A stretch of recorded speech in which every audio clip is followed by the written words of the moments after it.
My crush became my stepsister. I scared off every guy until she figured out why. I'd been in love with Mia since my sophomore year of college. She sat 2 rows ahead of me in organic chemistry and always wore this yellow headband.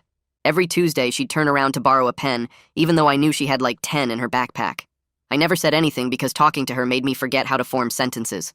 My friends said I was pathetic, but I didn't care. I had this whole plan to ask her out after finals. Then my mom started acting weird, singing in the shower, actually cooking dinner instead of ordering pizza, checking her phone every 5 seconds with this goofy smile. She'd been single since my dad left 8 years ago, so seeing her happy was amazing. She finally told me she'd met someone at her book club, said his name was Robert, and he was perfect, and she wanted me to meet him and his daughter. I was thrilled for her. She deserved someone good after everything. She planned this whole dinner at a nice steakhouse downtown, said both families should meet properly. I wore the only dress shirt I owned and practiced being the supportive son in the mirror. Got there early with Mom to get a table. She was practically glowing. Then Robert walked in, and I recognized him immediately. He was Mia's dad. He'd dropped her off at campus a few times. My brain stopped working when I saw Mia walk in behind him, wearing this blue dress I'd never seen before. She spotted me and her whole face lit up. She actually ran over and hugged me, going on about what a crazy coincidence this was. Said we were going to be the best siblings ever. Called me her bonus brother. I just stood there like an idiot while she told our parents how we already knew each other from school. My mom was ecstatic, saying it was meant to be. Robert was shaking my hand, talking about how nice it would be for Mia to have a brother. Meanwhile, I wanted to disappear into the floor. The whole dinner, Mia kept making plans. We could carpool to campus together, study together at home. She'd help me with chemistry if I helped her with calculus. She was drawing up this whole perfect sibling dynamic while I sat there dying inside. Mom and Robert were talking about moving in together by next semester. Mia grabbed my hand under the table and squeezed it, whispering that she'd always wanted a brother. I excused myself and hid in the bathroom for 15 minutes. After that night, everything got worse. Mia started texting me constantly, sending memes about having siblings, asking what my favorite breakfast was when we'd lived together, and wanting to hang out between classes. I started being mean to her because I didn't know what else to do. When she'd wait for me after class, I'd walk right past her. When she saved me a seat at lunch, I'd sit somewhere else. She kept trying, though. Left notes on my car asking if she'd done something wrong. I'd crumple them up without responding. The confusion on her face killed me. But I couldn't explain that I'd spent 2 years fantasizing about our wedding, and now she wanted to paint my nails and have movie nights as siblings. 2 months later, our parents got married at the city hall. Mia was the maid of honor, and I was the best man. She tried to link arms with me for photos, and I pretended I needed to fix my tie. The photographer kept telling us to stand closer, and Mia would laugh, saying I was camera shy while I wanted to scream. We moved into Robert's house the next week. Mia had decorated my room with posters she thought I'd like and a welcome home sign. She'd spent hours on it. I took it all down while she was in class, and she found it in the trash. She cried, and I felt horrible, but I told her I just wanted my space. She stopped trying to be nice after that. 2 years of living in the same house and barely talking. She'd eat breakfast in her room. I'd wait until she left to use the kitchen. Our parents thought we just needed time to adjust. Then one night she brought home this guy named Justin. Said he was her study partner, but the way he looked at her made it obvious. She introduced him as her potential boyfriend and asked what I thought as her brother. I said he looked like he failed his driver's test 3 times. He laughed nervously. Mia glared at me. Justin came over for dinner that Friday. I spent the whole meal asking him increasingly ridiculous questions. Did he know how to change a tire? What were his thoughts on the economic crisis in Bulgaria? Had he ever been arrested? Mia kept kicking me under the table. When Justin went to the bathroom, she asked what my problem was. I said I was just being a protective brother. She said I'd never acted like a brother before, so why start now? That hit different. Saturday, our parents went to a couple's resort for a week. Left us alone in the house for the first time. Justin stayed for dinner, and I couldn't help myself. I asked him what his major was, and when he said business administration, I mentioned how everyone doing that nowadays just wanted easy money without real skills. Mia's fork stopped halfway to her mouth, and she stared at me with this look that should have made me shut up, but I kept going. I asked about his car, a silver Toyota, and said it looked like the kind of thing someone who couldn't commit to a real decision would drive. Justin laughed nervously and tried to change the subject to the weather, but I circled back to his haircut, which was perfectly normal, and suggested he looked like he was trying too hard to be trendy. Mia kicked me under the table hard enough that I felt it through my shoe, but the jealousy burning in my chest wouldn't let me stop. I brought up how business majors never actually learned anything practical and asked if he even knew how to file taxes or change his own oil. Justin's smile got tighter with each question, and Mia's face turned red, her knuckles white around her fork. I asked about his internship plans, and when he mentioned retail management, I said that sounded like a dead-end career path for people without ambition. Mia stood up so fast her chair scraped against the floor and excused herself to the bathroom, leaving Justin and me sitting in painful silence. Justin left around 9 after Mia came back and barely spoke to him for the rest of the meal. I heard the front door close and started loading the dishwasher, scraping plates harder than necessary. Mia appeared in the kitchen doorway with her arms crossed and asked what my problem was with Justin specifically. Her voice came out tight and controlled, like she was trying not to yell. I told her he seemed fake, too polished, like he was putting on an act to impress her. She deserved better than some guy who probably rehearsed his answers in the mirror. Mia stepped closer, and her eyes looked wet, but she wasn't crying yet. She asked why I suddenly cared about what she deserved when I'd spent 2 years making her feel unwelcome in her own home. I put down the plate I was holding and said I was just being protective, that brothers look out for their sisters. Mia laughed, and it sounded wrong, bitter and sharp. She said I'd never cared about what she deserved before, so why start now with her dating life? The hurt in her voice made my stomach twist, but I couldn't back down now. I told her that's what brothers do. They protect their sisters from guys with bad intentions. Justin had bad intentions written all over him with his perfect hair and rehearsed small talk. She stepped even closer, and I could see her hands shaking. She reminded me that when we first moved in together, she'd spent hours decorating my room with posters and a welcome home sign because she wanted me to feel comfortable. I took it all down and threw it in the trash where she found it. Her voice cracked when she said I could drop the concerned brother act because I'd never acted like a brother before. I opened my mouth to respond, but nothing came out. She waited for maybe 5 seconds and then walked away, leaving me alone with the dishes and this heavy feeling in my chest that made it hard to breathe. I couldn't sleep that night. I lay in bed staring at the ceiling and thinking about Justin's hand on Mia's shoulder during dinner. Every time I closed my eyes, I saw them sitting close together, his arm casual across the back of her chair, her smiling at something he said. My chest got tight with this awful mixture of jealousy and self-hatred that made me want to punch something. I kept replaying the dinner in my head, hearing my own voice saying those terrible things about Justin's major and his car and his hair. Mia's face when she looked at me, that combination of anger and confusion and hurt, played on repeat behind my eyelids. I rolled over and tried to think about something else, but my brain kept going back to the way Justin looked at her, like she was the only person in the room. Around 3 in the morning, I gave up on sleep and just lay there feeling miserable, knowing I deserved every second of it. The next morning, I woke up to an empty house. Mia's door was already open and her bed was made, which meant she'd left early. My phone buzzed with a text from her saying she was studying at the library all day. I read it 3 times looking for any hint of emotion, but it was just flat and factual. I knew she was avoiding me and I deserved it completely. The house felt wrong without her in it, too quiet and too big. I made coffee and sat at the kitchen table where we'd eaten dinner last night, remembering how she'd kicked me under the table trying to get me to stop. The empty chair across from me where she usually sat for breakfast made my stomach hurt. I tried to tell myself this was better, that distance would help kill whatever feelings I had left, but the loneliness pressed down on me anyway. I opened my calculus textbook and tried to focus on problem sets, but the numbers blurred together. After 20 minutes of reading the same equation over and over, I gave up and opened my phone. I told myself I was just checking social media normally, but I went straight to Mia's profile. She'd posted photos from yesterday, her and friends at the dining hall, everyone laughing at something off camera. I scrolled down and found a new picture from the coffee shop, her and Justin sitting across from each other with matching lattes. They were both laughing, and his hand was reaching across the table toward hers. The timestamp said yesterday afternoon, before he came over for dinner. I stared at that photo until my eyes hurt, studying every detail. The way she smiled at him, genuine and open, so different from how she looked at me now. My chest felt hollow and sick at the same time. I closed the app and opened it again 5 minutes later, torturing myself with that same photo. Mia came home around dinner time carrying a paper bag from the Thai place near campus. She walked past me in the living room without saying anything and went to her room. I heard her door close, not slam, but close firmly, and then silence. I sat there for a few minutes before going to the kitchen and making a sandwich. We ate in separate rooms, and the silence in the house was worse than arguing. At least when we fought, there was something between us, even if it was anger. This felt like a cold wall that I'd built brick by brick with every mean comment and rejection over the past 2 years. I couldn't figure out how to tear it down without explaining why I'd built it in the first place.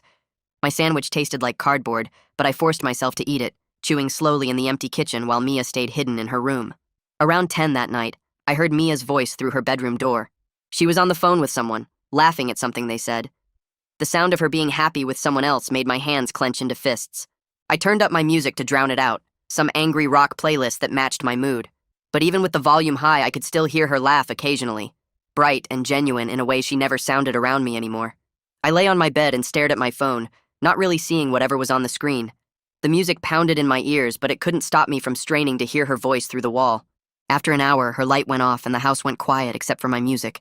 I turned it down and lay in the dark, feeling pathetic and angry and sad all mixed together. Justin showed up again the next afternoon. I was in the living room pretending to study when the doorbell rang. I got to the door before Mia could, opening it to find Justin standing there with his backpack and that same friendly smile. I told him Mia was busy with family stuff and maybe he should call first next time. I tried to make my voice sound intimidating even though he was like 3 inches taller than me. His smile faltered and he pulled out his phone, probably to text Mia. I stood in the doorway blocking his view into the house and crossed my arms. He asked if everything was okay, and I said everything was fine.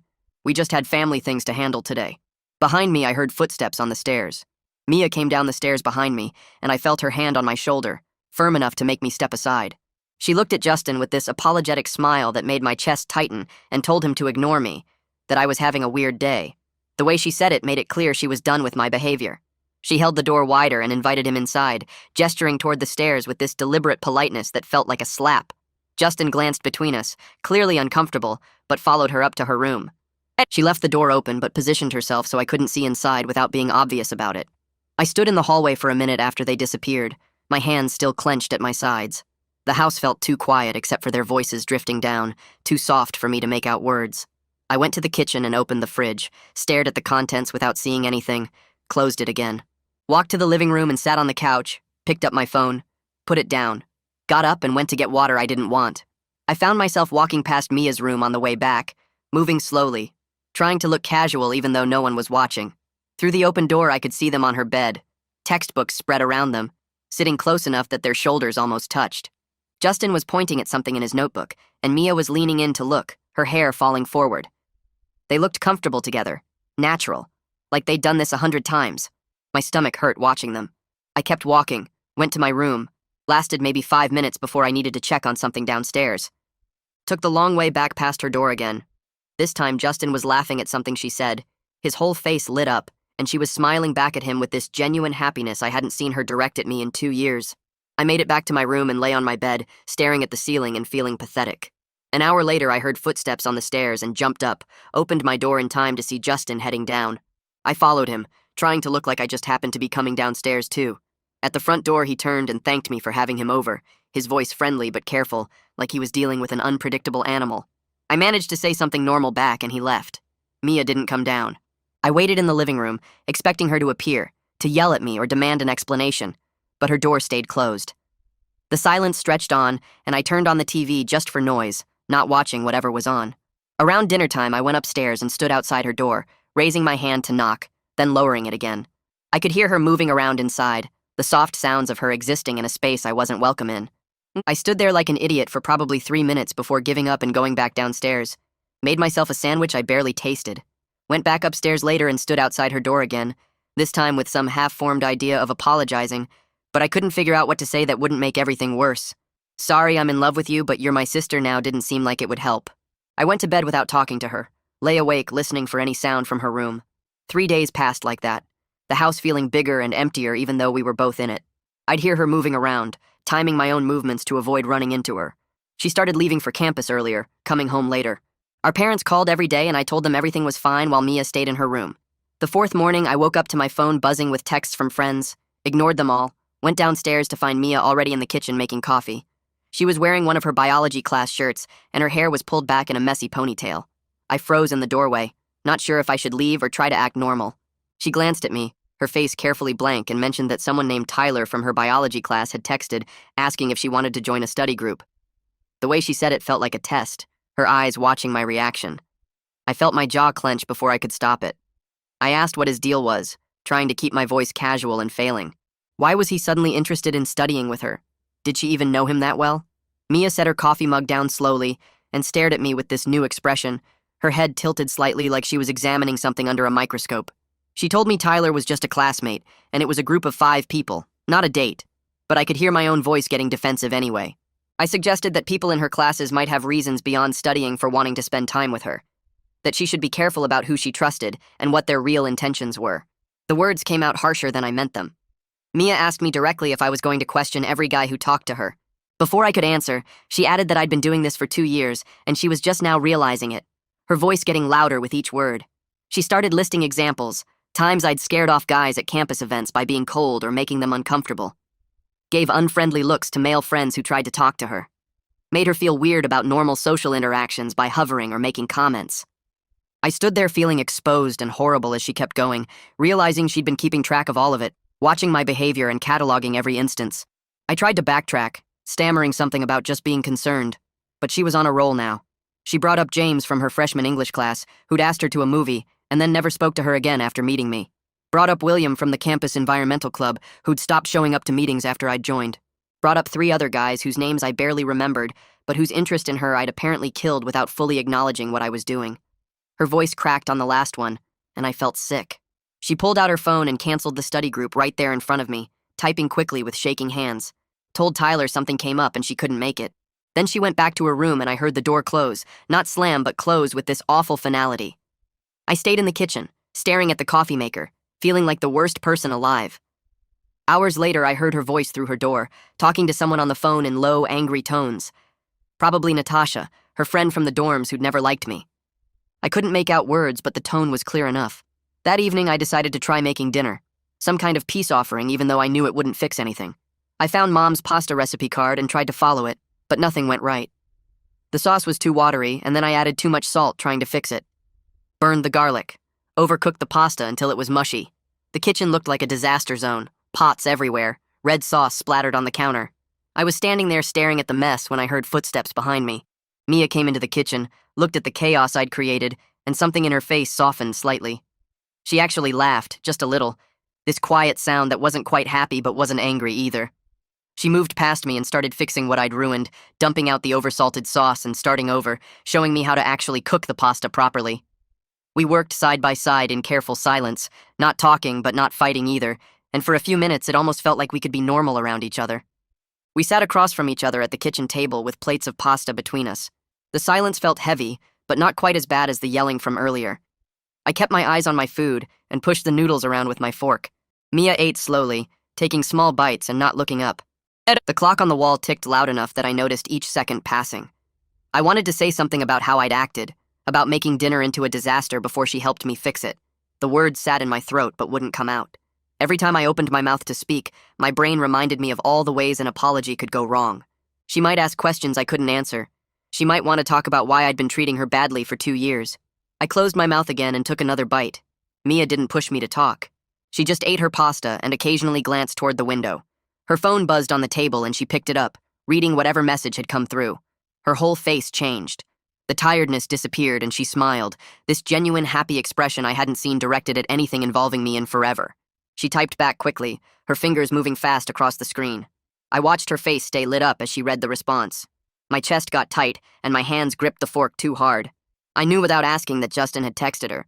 The way she bit her lip while typing, the little laugh she made reading his reply, it all screamed that she was talking to him. The jealousy hit me like getting punched in the stomach. I pushed my chair back from the table, the legs scraping loud against the floor.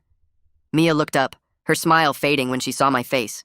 I mumbled something about needing to finish homework and grabbed my plate. Behind me, I heard her sigh, this exhausted sound that made me feel worse, but I kept walking to my room anyway. The next morning, I woke up to the doorbell ringing. I checked my phone and saw it was barely 9. Our parents weren't due back for days, and Mia never had people over this early. I pulled on a shirt and went downstairs, still half asleep. When I opened the door, Natasha stood there looking at me with this evaluating expression. She'd been Mia's friend since freshman year and had never liked me much. Now she stared at me like she was trying to see inside my head and figure out what my problem was. I asked if Mia knew she was coming. Natasha said Mia had texted her last night asking her to come over this morning. She walked past me into the house without waiting for an invitation. I followed her up the stairs and watched her go straight to Mia's room. The door closed behind her with a firm click. I stood in the hallway for a minute, then went back to my room. Through the wall, I could hear their voices, low and serious. I couldn't make out words, but the tone was clear. Mia was upset, and Natasha was listening. An hour passed. I tried to focus on reading for my history class, but kept looking at the clock. Their voices continued, sometimes getting louder, sometimes dropping to whispers. Finally, I heard footsteps and the door opening. I stayed in my room, but left my door cracked so I could hear. Natasha's voice carried down the hallway, telling Mia she'd call her later. I heard them hug and say goodbye. Then Natasha's footsteps came toward the stairs. I thought she'd just leave, but instead she stopped outside my door. She knocked twice and pushed it open before I could say anything. She stood in my doorway with her arms crossed and looked at me like I was something she'd found on the bottom of her shoe. She told me that Mia was one of the kindest people she knew, that Mia didn't deserve to be treated like she was a problem that needed solving. The way Natasha said it made clear she knew way more about what was going on than I wanted her to. She didn't wait for me to respond, just turned and left. I heard her go down the stairs and the front door close. My hands were shaking. I sat on my bed staring at the wall, knowing that whatever Mia had told Natasha meant things were about to change. 20 minutes later, Mia knocked on my door. She didn't wait for permission either, just opened it and told me we needed to talk in the living room. Her voice was different, harder somehow. I followed her downstairs and sat on the couch while she stood in front of me. She said Natasha had helped her see something she should have noticed before. That every guy who'd shown interest in her for the past 2 years had mysteriously backed off after interacting with me. She started listing names. James from her freshman English class who'd asked her to a movie. William from the environmental club. 3 other guys whose names I barely remembered. With each name, she said, I felt my stomach drop further. I'd known I was scaring these guys away, but hearing her list them all made me realize how bad it actually was. She asked why every single one of them had suddenly lost interest right after meeting me. Her eyes were filling with tears and I felt like the worst person on earth. I tried to think of something to say that wasn't a lie but also wasn't the truth. My mouth opened but nothing came out at first. Then I stammered something about not wanting her to get hurt by guys with bad intentions. She laughed and it was the most broken sound I'd ever heard. She said I'd hurt her more than any of those guys ever could have. That she was done trying to understand why I acted the way I did. Her voice cracked and I wanted to disappear. She told me Justin was coming over tomorrow and I needed to be civil to him.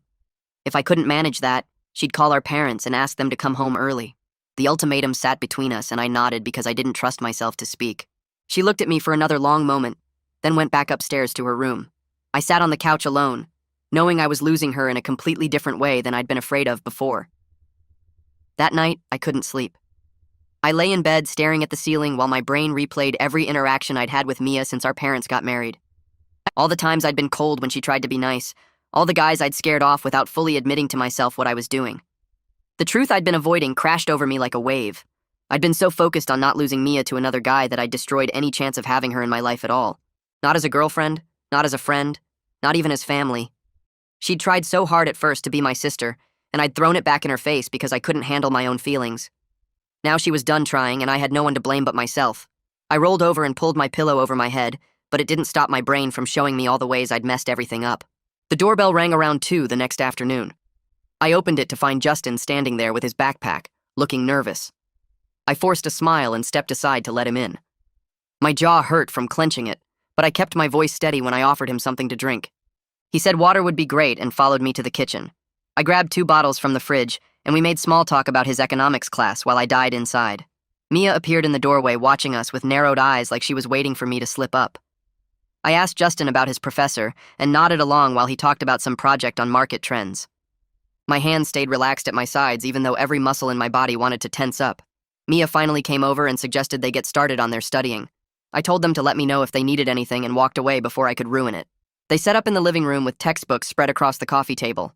I went upstairs to my room and closed the door harder than necessary. My headphones went on immediately, volume turned up high enough to block out any sound from downstairs. I lay on my bed staring at the ceiling while some playlist I didn't care about filled my ears. The effort of staying away made my chest physically ache like someone was squeezing my lungs. Every few minutes I had to stop myself from going back down there. My brain kept showing me images of them sitting close together, her laughing at something he said, maybe their hands touching while reaching for the same book. I grabbed my pillow and pressed it against my face. This was what I'd agreed to do. Be civil. Stay away. Let her have a normal afternoon with a guy who actually had a chance with her. The thoughts made me want to punch something, but I just lay there forcing myself to breathe normally. Mom and Robert came home around 6. I heard the front door open and their voices carrying up the stairs, loud and happy about their trip. They were talking over each other about the resort and some sunset they'd seen. I pulled off my headphones and went downstairs. Justin had already left. Mia was putting away the study materials while our parents set down their bags. Mom hugged me and started telling me about the spa treatments and the fancy restaurant they'd tried. Robert was showing Mia pictures on his phone. I stood there trying to look interested, but I could feel the weight of the silence between Mia and me filling the room. Mom stopped mid-sentence about the couple's massage and looked between us. Her smile faded a little. She asked if everything was okay, and Mia said yes in this flat voice. I nodded. Robert glanced at his daughter, then at me, his face shifting from vacation happiness to concern. We were standing on opposite sides of the living room, and I realized we hadn't made eye contact once since they'd walked in. Mom pulled me aside after dinner while Mia and Robert were doing dishes. We went into the den and she closed the door partway. Her voice was quiet when she asked what happened while they were gone. I told her Mia and I had a disagreement about some household stuff, keeping it vague on purpose. Mom's forehead creased and she looked at me the way she used to when I was little and lying about breaking something. She said we'd seemed tense and asked if I wanted to talk about it. I shook my head and told her it was fine. We just needed to work it out ourselves. She didn't look convinced at all. Her hand touched my shoulder and she said she was worried about both of us.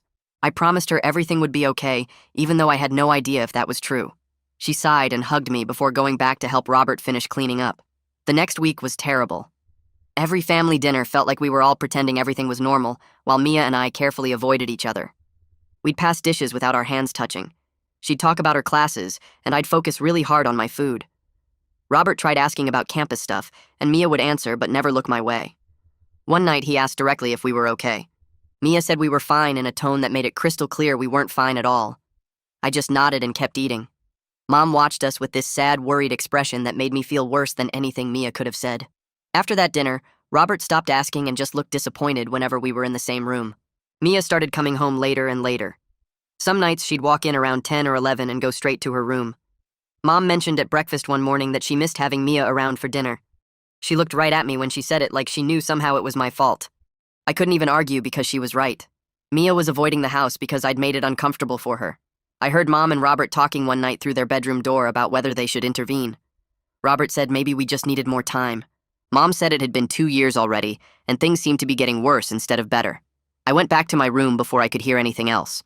2 weeks after our parents got back, Mia mentioned at dinner that someone had asked her out. Her voice was casual, but her eyes flicked to me for just a second. She said his name was Kieran, and they'd met at the campus coffee shop where she studied. Mom and Robert immediately got excited asking questions about him. I gripped my fork so hard my knuckles went white. Mia described him as sweet and funny, saying they'd talked for over an hour about some book they'd both read. I managed to say that was nice, even though the words felt like they were being dragged out of me. My fork left little dents in my palm from holding it too tight. Mom was practically glowing, saying it was great that Mia was making connections and putting herself out there. Robert asked when they were going out, and Mia said Friday night. He wanted to know what Kieran studied and where he was from, and a bunch of other dad questions. Mia answered everything while I sat there wanting to leave the table but forcing myself to stay. She said Kieran was in her biology class and seemed really smart. Mom asked if we'd get to meet him, and Mia said probably. He wanted to pick her up properly. I cut my chicken into smaller and smaller pieces until it was basically shredded on my plate. Friday came too fast. I was in my room doing homework when the doorbell rang at 7. Mom called up that Kieran was here. I came downstairs because not coming down would have been too obvious. Kieran stood in the entryway wearing nice jeans and a button-up shirt. He had dark hair and an easy smile and shook Robert's hand firmly when they introduced themselves. Mom was being her usual friendly self, asking him about school. Then he turned to me and held out his hand. I shook it and felt how confident his grip was. He said it was nice to meet Mia's brother. I hated him immediately, even though he'd done absolutely nothing wrong. He was polite and well-dressed and clearly making an effort to impress our parents. Everything about him was exactly what any parent would want for their daughter. Mia came down the stairs wearing a dress I'd never seen before, and Kieran's whole face lit up. They said goodbye and left together. I watched through the window as he opened the car door for her. After they drove away, I went straight to my room. I closed the door and sat on my bed with my head in my hands. Everything I'd been holding back for weeks crashed over me at once. The grief of losing something I never actually had in the first place. The anger at the universe for making our parents meet and fall in love and ruin everything. The self-loathing for every mean thing I'd said to Mia, every time I'd pushed her away, every guy I'd scared off. I'd spent 2 years making her life miserable because I couldn't handle my own feelings. Now she was out with someone who could actually be with her the right way. Someone who wasn't her stepbrother. Someone who hadn't spent years being cruel to her. I lay back on my bed and stared at the ceiling, feeling like my chest was caving in. The worst part was knowing I deserved all of it. I stayed in my room the rest of the night but couldn't stop hearing their voices through the floor.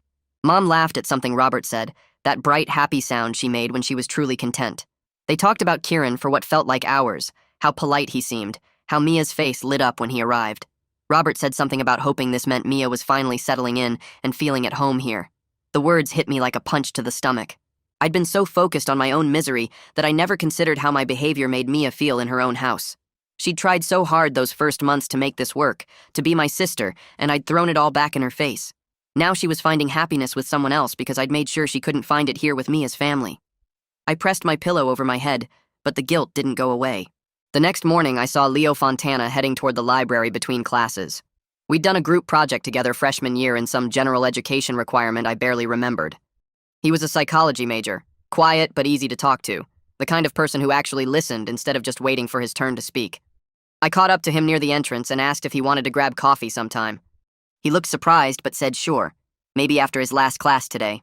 We agreed to meet at the campus coffee shop at 4. I got there early and grabbed a table in the back corner where we wouldn't be overheard. Leo showed up right on time carrying a backpack covered in patches from different bands. He ordered some complicated drink with extra shots and sat down across from me. I stirred my plain coffee and tried to figure out how to start this conversation. He waited patiently, not pushing, just present.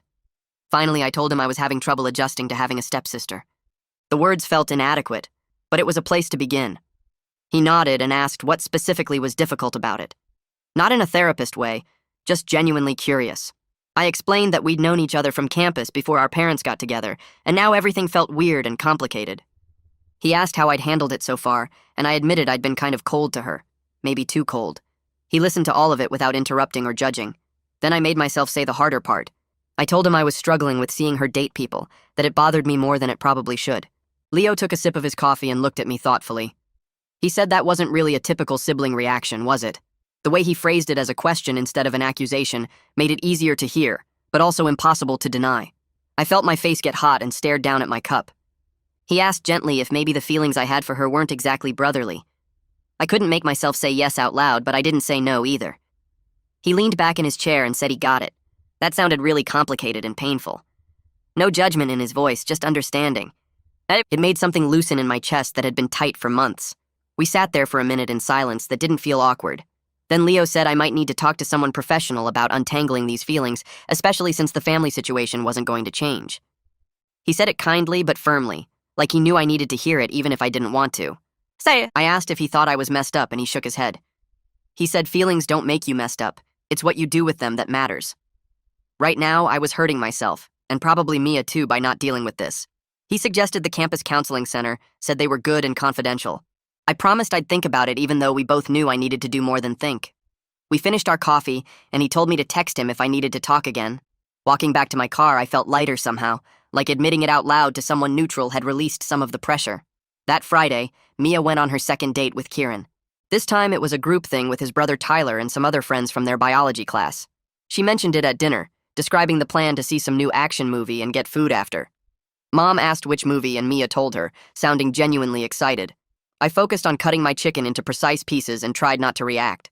When Mia came home around 11, I was in the kitchen getting water. She walked in still smiling, telling Mom about the movie and how funny Tyler was and how Kieran's friends were all really nice. Mom asked questions and Mia answered happily, animated in a way I hadn't seen her in months. I stood there holding my water glass feeling like I was disappearing, becoming invisible in my own house. She didn't even glance my way as she described the restaurant they'd gone to and how Kieran had insisted on paying for her meal. I went back upstairs before they finished talking.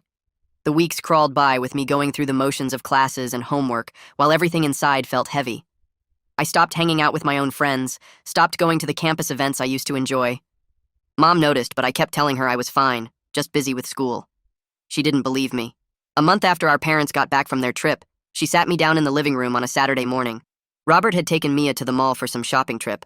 Mom said she'd noticed I seemed depressed lately, that I wasn't acting like myself. She asked if something was wrong, if I wanted to talk about it. I told her it was nothing, just stress from classes, but my voice cracked on the words. She put her hand over mine and said the campus had counseling services. Would I be willing to talk to someone there? The concern in her eyes made it impossible to keep refusing. I agreed and watched relief wash over her face. Mom set up the appointment that afternoon, calling the counseling center and getting me scheduled for Wednesday at 3. She looked lighter after making the call, like she'd been carrying my problems on her shoulders and could finally do something about it. Robert came home with Mia and overheard Mom telling me about the appointment. He offered to drive me there, said he had a meeting on campus that day anyway and could drop me off. I wanted to refuse, but that would have been too obvious, so I thanked him. He smiled and squeezed my shoulder, trying to be supportive, and I felt terrible for resenting his kindness. He was a good guy, a good father to Mia, and a good stepfather to me. None of this was his fault. Wednesday arrived too fast. Robert drove me to campus and dropped me off outside the counseling building. He said he'd be back in an hour and to text if I needed more time. I walked inside and checked in at the front desk. The waiting room had comfortable chairs and calming artwork on the walls, clearly designed to make people feel less anxious. It didn't work. A woman came out after a few minutes and introduced herself as my counselor. She had kind eyes and led me back to a small office with a couch and some plants. I sat down and she asked what brought me in today. I talked around the issue for 40 minutes, mentioning stress and family adjustment and general college anxiety. She listened patiently, occasionally asking clarifying questions, clearly waiting for me to get to the real problem. Finally, she asked directly if my family situation involved complicated feelings about my stepsister.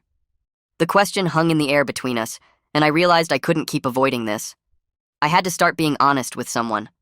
I admitted I'd had feelings for Mia before our parents got married. The words came out quiet and ashamed, but I made myself say them. The counselor didn't react with shock or judgment, just nodded and asked how I'd been handling that. I described my behavior over the past 2 years, the coldness and the mean comments and scaring off guys she liked. Saying it all out loud made me see how destructive I'd been. I'd hurt Mia repeatedly because I couldn't deal with my own emotions like an adult. The counselor asked if I'd told anyone else about this, and I mentioned Leo, said he'd suggested I come here.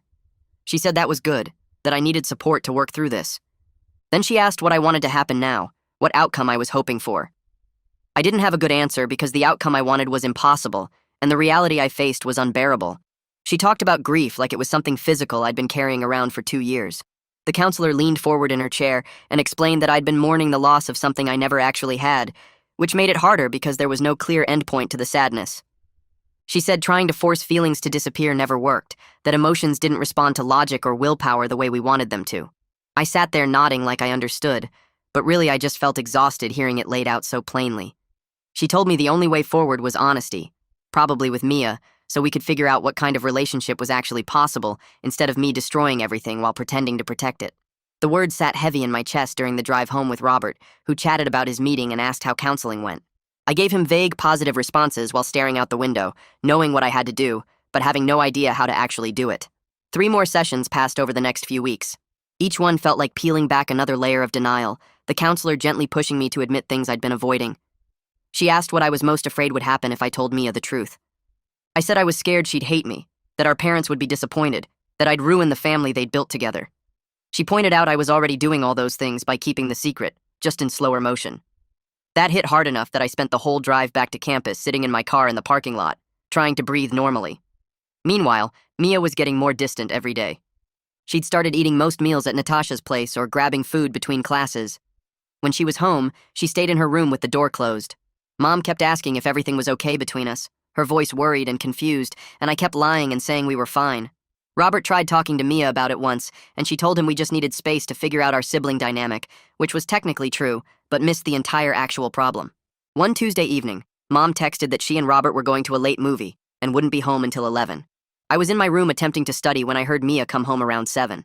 She went straight to the kitchen, and I heard cabinet doors opening and closing, the microwave beeping. I stayed where I was, like I always did, waiting for her to go back upstairs so I could avoid another awkward non-interaction. Instead, her footsteps came down the hall and stopped outside my door. She knocked twice, firm and deliberate. I froze with my textbook open on my lap, every muscle tense. She knocked again and said my name through the door, her voice flat and tired. I couldn't pretend I wasn't there, so I told her to come in. She opened the door but didn't step inside, just stood in the doorway with her arms crossed. She looked exhausted, dark circles under her eyes like she hadn't been sleeping well. She said we needed to talk because she couldn't keep living like this, coming home every day to a house that felt hostile. She said she was tired of feeling unwelcome in her own home, and she needed to know what I had against her, what she'd done that was so terrible I couldn't stand being in the same room. Her voice cracked on the last part, and I felt something break loose in my chest. I closed my textbook and set it aside, my hands shaking slightly. I told her she was right. We needed to talk, and she deserved the truth. My heart started pounding so hard I could feel it in my throat, making it difficult to breathe normally. She must have seen something in my face because her expression shifted from angry to uncertain. She came into the room and sat down in my desk chair, as far from me as possible while still being in the same space. She looked guarded and exhausted at the same time, her shoulders tight with tension. I realized there was no going back from what I was about to say, that everything would change the moment the words left my mouth. The silence stretched between us while I tried to figure out where to start. How to explain 2 years of terrible behavior without making excuses. She waited, watching me with this mix of frustration and something that might have been hope that I hadn't completely destroyed our chance at any kind of relationship. I started by telling her I knew her before our parents met. Her eyebrows pulled together in confusion, and I clarified that she sat in front of me in organic chemistry during sophomore year. I watched her face as she tried to remember, saw the moment recognition started to dawn. She said she remembered someone behind her, someone who always had a pen ready when she turned around. I nodded and kept going because stopping now would make it worse. I told her she wore a yellow headband on Tuesdays and borrowed pens she didn't actually need, and I'd noticed everything about her for an entire semester. Her expression changed as the pieces started connecting, understanding spreading across her face along with something that looked like shock. She asked how long I'd noticed her, and I admitted it was the whole semester, that I'd spent weeks working up the courage to talk to her like a normal person instead of just handing over pens and hoping she'd somehow read my mind. I forced myself to continue before I lost my nerve completely. I told her I was planning to ask her out after finals that year, that I'd been building up courage for months and had this whole plan worked out. Then our parents met, and everything changed overnight, and I didn't know how to handle having the person I had feelings for suddenly become my sister. The words came out rushed and messy, but I got them all out, watching her process each sentence. She sat completely still for a long moment, her face cycling through different emotions too fast for me to track. When she finally spoke, her voice was quiet and careful. She asked why I was so mean to her if I had feelings, why I'd made her feel rejected and unwelcome for 2 whole years. I explained that I was trying to kill those feelings by pushing her away, that I thought if I could make myself not care about her, then everything would be easier. I admitted it was incredibly stupid and hurtful, and I knew that now, but at the time I couldn't think of any other way to deal with it. I told her I was sorry for every cruel thing I'd done, for taking down her decorations and ignoring her attempts at friendship and making her question what she'd done wrong when she'd done nothing wrong at all. Mia stared at me for another long moment, and then tears started rolling down her face. I felt terrible watching her cry, started to apologize again, but she held up her hand to stop me. She said she wasn't sad, she was angry. Her voice got louder as she talked, 2 years of hurt pouring out all at once. She was angry that I made her feel rejected and unwanted instead of just being honest from the start. Angry that I'd scared off guys she might have actually liked, guys who could have been good for her. Angry that I made her question herself constantly, wondering what was wrong with her that her own stepbrother couldn't stand to be around her. She said she'd spent months thinking she was the problem, that she was too much or too annoying or trying too hard. She'd pulled back from trying to build a family relationship because I made her feel like her presence was a burden, and now she was finding out it was all because I couldn't deal with my own feelings like an adult. She was crying harder now, but her voice stayed strong and angry, every word landing like a punch to my chest. I apologized over and over, the words spilling out desperate and useless. I told her she was right about everything, that I'd been selfish and cruel, and I understood if she never forgave me. She cut me off and said sorry wasn't enough, that I couldn't just apologize and expect everything to be okay. She said I'd damaged our relationship and our family dynamic because I couldn't be honest about my own emotions. I'd made her feel unwanted in her own home, made her doubt herself, scared away people who cared about her, all because I was too scared to admit the truth. She said she deserved better than that, deserved a brother who actually acted like family instead of someone who treated her like an inconvenience. She was right, and I knew it.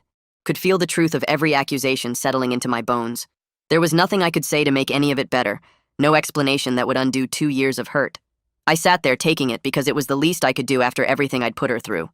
Mia wiped her face with her sleeve and stood up from the chair. She said she needed time to process everything and didn't want to talk to me for a while.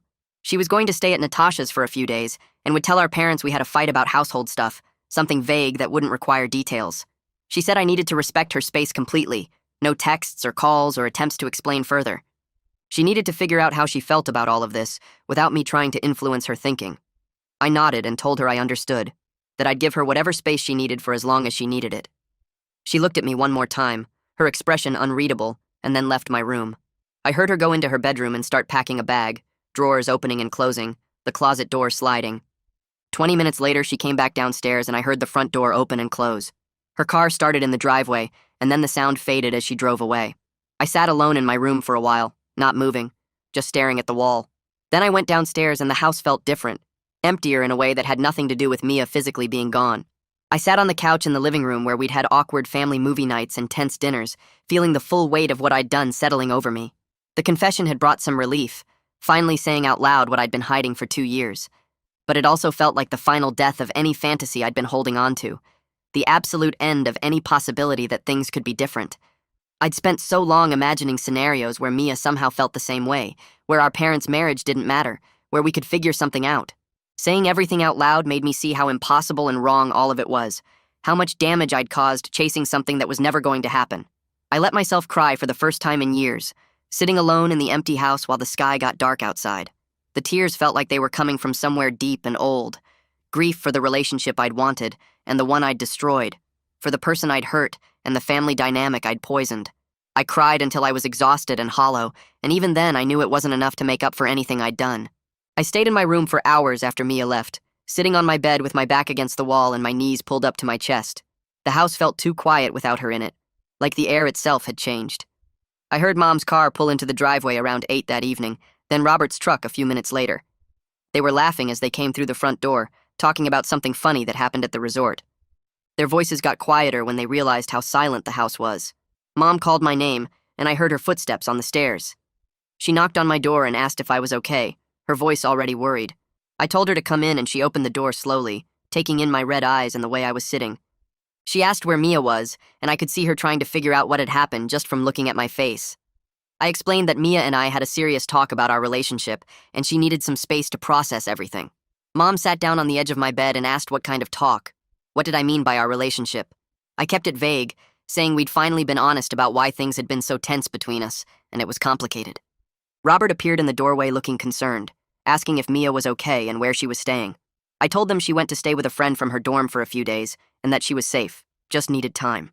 Mom kept asking questions, wanting details, but I said Mia should be the one to explain when she was ready. Robert looked at Mom, and they had one of those silent parent conversations where they communicate without words. Mom asked if I was okay, and I nodded even though I wasn't, and she hugged me for a long time without saying anything else. 3 days felt like 3 weeks. I went to classes but barely paid attention, spent most of my time staring at my phone waiting for a text that never came. Mom and Robert kept asking if I'd heard from Mia, and I had to keep saying no, watching them get more worried each day. On the third night, I was sitting in the living room pretending to do homework when I heard a car in the driveway. Mia came through the front door carrying her bag, looking tired but determined. She said she needed to talk to all of us together and asked if Mom and Robert could come downstairs. They appeared within seconds, clearly relieved to see her but also nervous about what was coming. We all sat in the living room, me on one couch, Mom and Robert on the other, Mia in the chair between us. She took a deep breath and started explaining that I'd been having trouble adjusting to her as a sister because of some feelings I had before our parents got married. She kept it vague but honest, not giving specific details about the crush or how long it lasted. Mom's face went through about 5 different expressions in 10 seconds. Robert just looked confused at first, then understanding started to dawn. Mia said she wanted them to know because the tension had been affecting the whole family, and we needed to work through it properly. She made it clear this wasn't anyone's fault, just a complicated situation that required honesty. Mom and Robert sat there processing for what felt like forever. Robert finally spoke, saying this explained a lot of the tension he'd noticed over the past 2 years. He asked what we needed from them to move forward, his voice careful and measured. Mia said she needed them to know the situation was complicated and that we were working on it, that we needed their support, but also their patience. Mom asked if I was okay, and I nodded, not trusting my voice. She looked at Mia and asked if she was okay, and Mia said she was processing, but she'd be fine. Robert said they'd do whatever we needed, whether that was space or help or just understanding.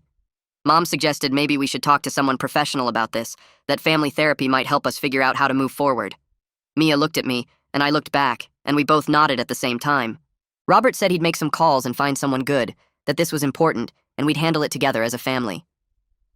Over the next few weeks, we started going to family therapy every Tuesday evening. The counselor's office had beige walls and comfortable chairs and smelled like lavender. The first session was painful, everyone tiptoeing around the actual issue until the counselor asked direct questions that forced us to be honest. Mia and I had to learn how to talk to each other without all the anger and hurt getting in the way. We did exercises about setting boundaries and communicating needs and rebuilding trust from nothing. It was awkward as hell, sitting there with our parents while talking about feelings I'd hidden for years. But slowly, session by session, things started to shift. I learned to see Mia as an actual person instead of this fantasy I'd built up, and she learned that my coldness had never been about her being unworthy. Mom and Robert learned how to support us without trying to fix everything, just being there while we figured it out. Mia kept dating Kieran and would mention him sometimes in therapy, testing whether I could handle it. The first few times I felt that familiar jealousy spike, but I practiced what the counselor taught me about acknowledging feelings without acting on them. One day Mia showed me a photo of her and Kieran at some campus event, and I managed to say they looked happy together without my voice catching. She smiled at me like I'd just passed some kind of test. The counselor said we'd probably never be super close, that some damage takes years to heal if it heals at all. But we could be family in a real way, if we were both willing to try, to keep showing up and being honest even when it was uncomfortable. Some days were harder than others, days when I'd see Mia laugh at something on her phone and feel that old ache, but I was finally being honest with myself and everyone else. It felt like the first step towards something better, even if it wasn't what I originally wanted. I was learning to let go of the fantasy and accept the reality, to be grateful for what was possible instead of mourning what never could be.